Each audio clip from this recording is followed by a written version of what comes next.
Good evening, viewers. Welcome to another edition of Scoreboard here on ACT, and it's always a pleasure to be in your company every Tuesday evening between the hours of 8 and 9 p.m. where we bring you something relevant in sports. And on today's program, we are going to be talking to members of the Rigtech Cycle Club. This is a club that has been promoting cycling for a number of years and has been regarded as one of the top cycle clubs in Trinidad and Tobago. And we are going to be seeing over the next couple of days, 4 days of cycling here in the city of San Fernando. And to discuss further with me is the former coach, head coach of the club, Terry Chapman, who is now the pastor of the club. I call it that and new development officer. It's a pleasure to have you, Mr. Chapman. And also we have Mr. Roger Frontin, who has taken over charge now, and he's the head coach of the club. So, Frontin, it's a pleasure. Thank you. And we have our Olympian, and regarded as the top sprinter, top cyclist right now in the Trinidad and Tobago, Justin Phillip. And we have the one who is closely being monitored and hoping that we will see him taking over the reins of Justin sometime down in the future, young Karen Bramble. Mr. Bramble, it's a pleasure. Gentlemen, welcome. And we are going to be talking a bit about the 4 days of cycling coming up this weekend here. But before we get into that, let's talk a bit about the Rigtech Cycle Club. This is a club with the names of the Luces brothers and a huge amount of history behind this club. You all have produced some of the top cyclists, and you all have been doing a tremendous work in schools, in communities, the youth development programs. I throw this to any one of you all to start with the discussion. Tell us in a nutshell about the success of Rigtech Cycle Club. Well, I'll take this one. The Rigtech Cycle Club we are celebrating 26 years this year. For those who are around cycling for a long time would know that really the Rigtech Cycle Club is a breakaway fraction of the South Plain Cycle Club. And it was really started by Noel Luces, who passed away in 2012, and he had a vision for where he wanted to take cycling. Despite we had a slump in cycling where cycling went straight down to the doldrums, Noel continued to persevere, and we feel that it's through his perseverance that cycling is where it is today. We have the introduction of 2 brand new cycling facilities in Trinidad and Tobago. We have a lot of children who passed through the Rigtech Cycle Club who went on to serve on the national team, represent at a very, very high level of the sport. We were also able to provide feedstock for other clubs because of, a lot of the clubs are not focusing on the youth development as we are. So we are proud to say that the majority of our cyclists who perform at a very high level came and had the grassroots right at the Rigtech Cycle Club. Okay. I want to jump across quickly to Justin because, I'm interested to find out the history he has with the club. When you join the club, how you got involved, and, sometimes you see athletes, in a certain club, and when they reach a certain, position, they tend to either leave and, go on to, other clubs. But you have been with the Sonics groups for quite a while. What has kept you with this group of people? I started the Rigtech Sonics when I was 15 years old, and I've been there since then. What has really kept me with the club is just the family. We have really been family oriented. We share a bond, like a family bond. It's fun. It's fun for the kids to interact with the kids, the older ones interacting with the younger ones. The younger ones having, inspiration and motivation from the older ones to do certain things. And from since I was 15, I saw that, in the club with the older guys. And I see how they were, and that's what I kind of tried to mimic my style off of as well, of just showing family like how me and Bramble is today, even Varun and like Akil Campbell. Yeah, You know, we've just all been one unit. Well, I know you and Bramble real tight. I know that. Yeah. And I mean, all of us, you know, in the club. And it's just, that is what helps us, you know, to strive and win, you know, because we have that family, we have that bond, we have that support to go out there, and we know that, you know, we're not out there racing alone, that we have somebody that actually have our backs. And that's how we really dominate the game in Trinidad, you know, is actually having that family, like, unit. Because cycling is not just one person, you know, you had to have other people there to be able to execute. And I think if you're a one-man band, it's very hard to execute with an army like mine. So, I mean, you know, and I think a lot of the other clubs try to mimic that style as well, you know, and they try to take our riders and try to mimic our style. But, I mean, if it's not real, it's not real, you know? Yeah, true. I mean, if it's not genuine, it's not genuine. So It won't last. you will never, you know. So they try it sometimes on the outside, but you see that it's not really genuine. So I think that's how we always succeed.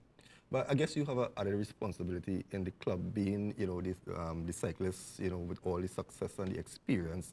The young ones, I'm sure they come flocking around you to get that little knowledge and extra knowledge from you. Yeah.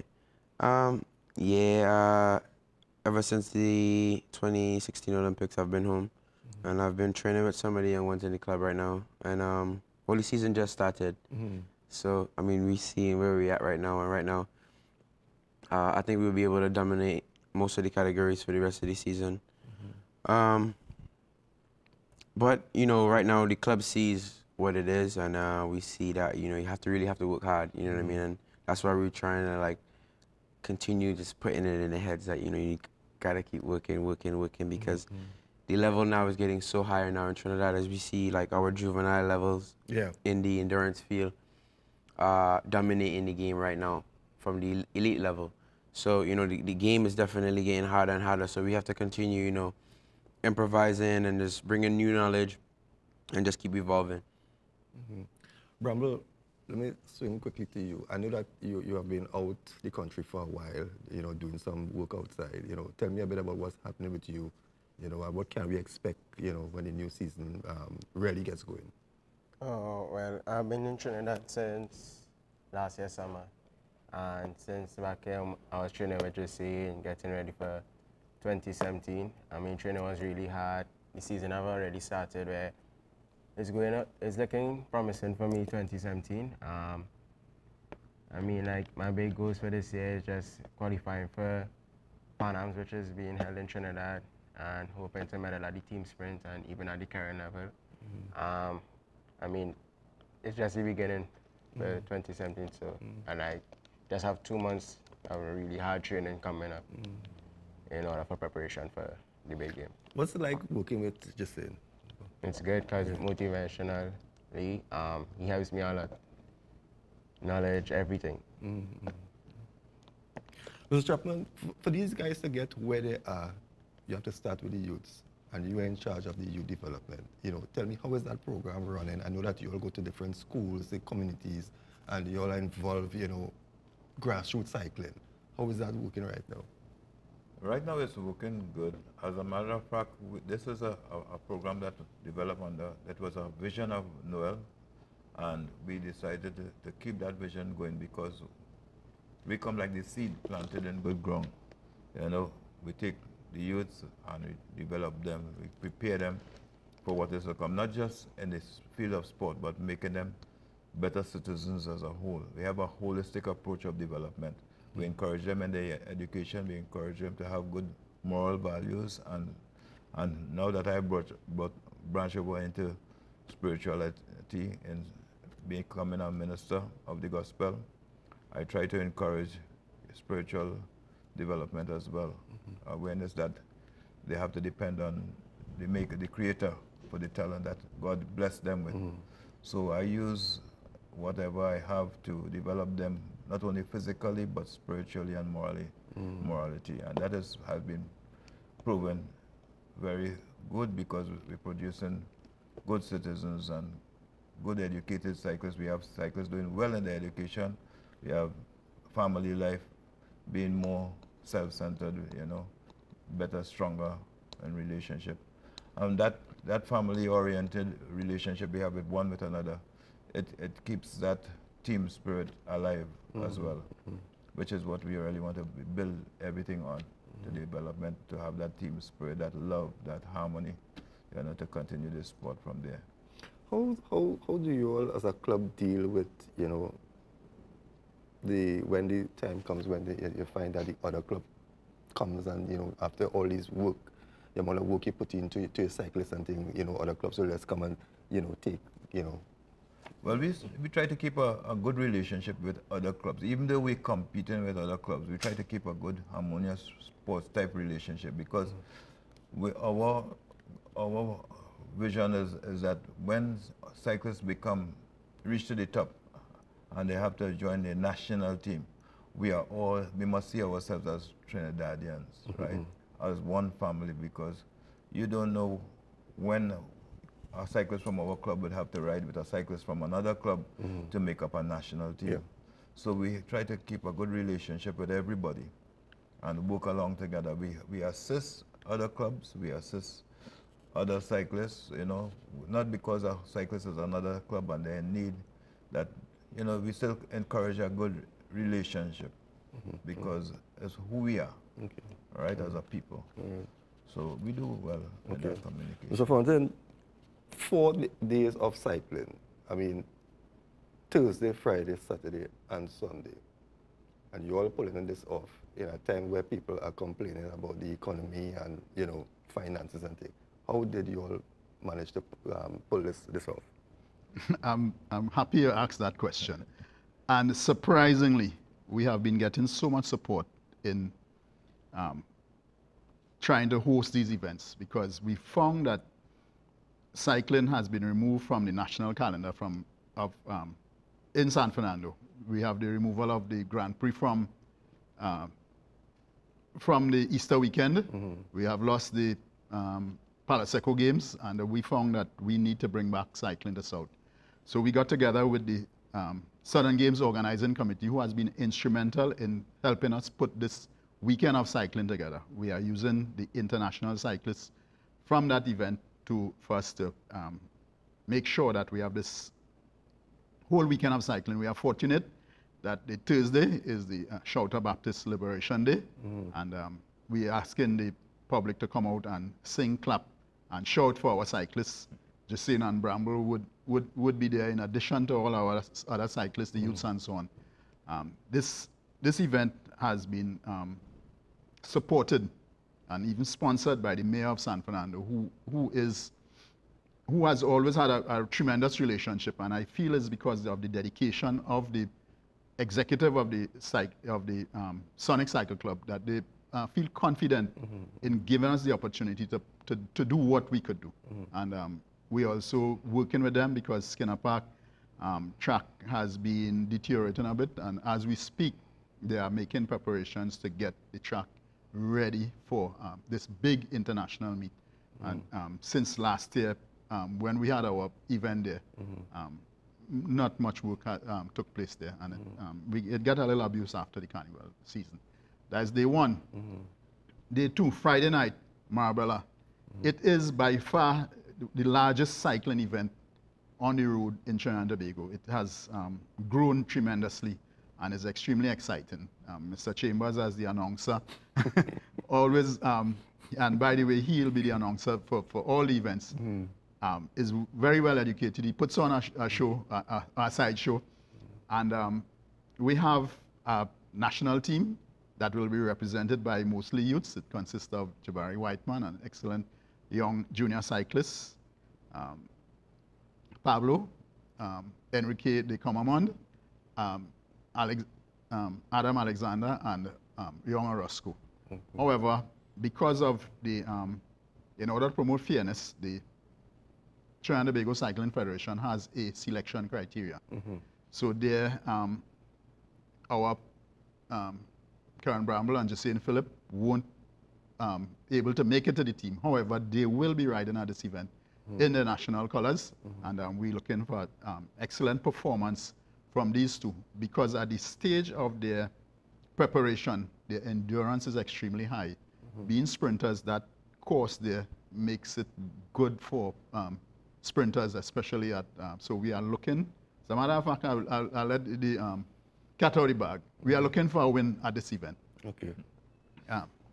It will come from either one of our two, top sprinters. And also there are races for all the other categories. Is 14 top international cyclists coming. Unfortunately, we have no ladies coming to test our lady cyclists. They are saying that I will use the opportunity to let you all know that our own Kiana Lester, who was damaged Yes. at, on the 10th of December, is recuperating nicely. We saw her up to yesterday, and she's doing well, following the dictates of the medical team to the letter, and she's enjoying, she's a tremendous athlete, and she was working closely with Jason. I'd like, when you speak to Jason, if he could tell you about some of the goals and aspirations of what that partnership was doing, and it was extremely disappointing that she had this unfortunate accident, but she is a real warrior, and we have great things to see from Kiana. She is super excited about getting back on the bike. She's counting on the days when the physio has given her the way she could. She's in the gym. She has always maintained that, and is really encouraging. We are blessed that Kiana was able to recover from that, because we were experiencing the worst. We were expecting the worst, and we think it's through prayer and the spirit within the team that she was able to survive and also be able to come back on the bike. And we think that she will come back stronger. Okay. That's day 2. Day 3 is the big Luces Brothers Memorial Cycle Classic international event at the brand new Siparia track at down at the Irwin Park. Yeah. We're excited about that event. We took a chance and we went in there. There were two serious safety issues with that track that we have already repaired one. The Rigtech Sonic Cycle Club went in there with Mr. Philip Whiteman, who was instrumental in providing the support. And we're replacing we are installing barriers that were missing, safety barriers. 3 contractors have been assigned to that job, and the Siparia Regional Corporation, who has been instrumental in helping us with this event, has selected these three contractors who are working furiously day and night. They are using the lights at the facility. They have welding plans all over the place. The material for that job we had gotten free of charge from the Shanghai group that was used on the cycle track, and we have everything. Just like you say, we have been blessed. We have Tiger Tanks who got on board. They have taken over the main sponsorship for that event, but we also have other sponsors from the Well Services Group, PL Singh Rentals. People are just, they know, they recognize the dedication, and we solely interested in bringing back cycling to San Fernando, and they are working with us. All right. We need to take a break. When we come back, we'll continue where you left off. Because you're watching Scoreboard here on ACTN, we're going to take a short break. When we return, we're going to continue our discussion here with members of the Rigtech Sonic Cycle Club. Lap to go. The annual Luces Brothers Memorial International Cycling Classic is back again, this time at the brand new Siparia Velodrome. It will be the first stop cycling event at this venue, to be held on Saturday, April 1st from 5 p.m., featuring some of the top local cyclists, along with competitors from Mexico, Chile, Argentina, Colombia, the United Kingdom, as well as Barbados and Guyana and other countries, with lots of entertainment, door prizes, eat and drink. Admission is $40 for adults and $10 for children. This event is hosted by Rigtech Sonic Cycling Club and sponsored by Tiger Tank Unlimited, thinking outside the box. Come, let us promote the development of our young cyclists and recognize our cycling heroes. Saturday, 1st April, Siparia Velodrome, cycling action.